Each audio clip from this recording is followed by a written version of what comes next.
तर राज्याच्या भावी मुख्यमंत्र्यांचं हे फोटोशूट कसं झालं याचा आढावा घेतलाय आमचे प्रतिनिधी अखिलेश हळवे यांनी। एक उत्कृष्ट वक्ता आणि उत्तम राजकारणी अशी जरी देवेंद्र फडणवीस यांची ओळख असली तरी त्यांच्या व्यक्तिमत्वाचा अजून एक पैलू आहे। देवेंद्र फडणवीस यांनी चक्क मॉडेलिंग केलं होतं।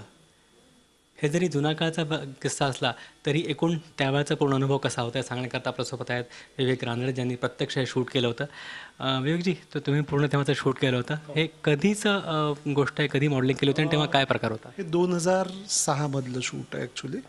आणि देवेंजींनी मॉडेलिंग नव्हतं केलं, आम्ही मित्रांनी त्यांना गळ घातली होती, कारण देवेंजी 2006 मध्ये थोडे रोड झाले होते, त्यांनी सर्जरी केली होती आणि बाकी फिटनेसही खूप चांगला होता। तर गमतीत असं ठरलं, शैलेश जोगेकर म्हणाला की यार मॉडेल बन गया तू तो, तर आम्ही म्हटलं व्हाय नॉट शूट अ फोटो ना, म्हणून आम्ही अंबिका मेन्ससाठी ते शूटिंग केलं होतं, गोविंद गुप्तासाठी। आणि खूप मजेदार छान वाटलं आम्हाला शूट करताना। देवेंद्र वॉज नॉट रेडी, तो म्हणाला हे काहीतरी फालतूपणा आहे, ह्यात मला काय घालू नका, पण मित्रांच्या आग्रहाखातर त्यांनी ते शूट केलं होतं।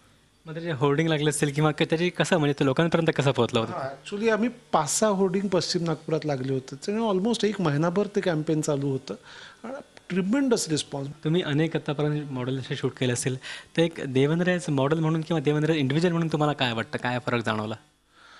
मॉडेल म्हणून नाही म्हणता येणार, इंडिव्हिज्युअल म्हणून मला जो त्याच्याबद्दल फील आहे। आणि आम्ही लहानपणापासून एकमेकांना ओळखतो आणि देवेंद्रचं एक गंमत असते बघा, कॅमेरासमोर तुम्ही काही हाईड नाही करू शकत, फोटोग्राफरला ते कळत असतं की या माणसाचा काय काय लपवण्याचा प्रयत्न करतो, पण देवेंच्या बाबतीत तसं घडत नाही, कारण तो हसतो तो मनापासून हसतो, त्याच्यामुळे नॉर्मल कोणी चांगला हसणारा माणूस हा चांगलाच दिसतो। जेव्हा तुम्ही शूट केलं होतं 2006 तेव्हा देवेंद्र फडणवीस यांना अशी सवय नव्हती, त्यामुळे तुम्हाला शूट करताना तेव्हाच्या काही अडचणी गेल्या किंवा खूप असं काही अशा हिचेस तेव्हा वाटल्या होत्या?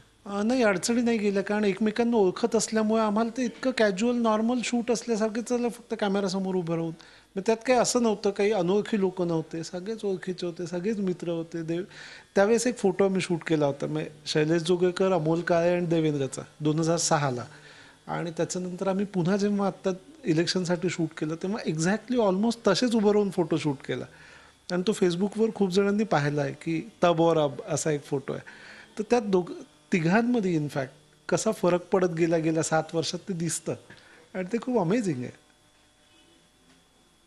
देवेंच्या व्यक्तिमत्वाचा हा अजून एक पैलू आहे, पण महत्त्वाचं म्हणजे एक मास अपील असणारा एक नेता, एक मास अपील असणारा एक नागपूरचा माणूस आता राज्याचा मुख्यमंत्री झाला आहे आणि नागपूर करता हे अतिशय महत्त्वाची बाब आहे।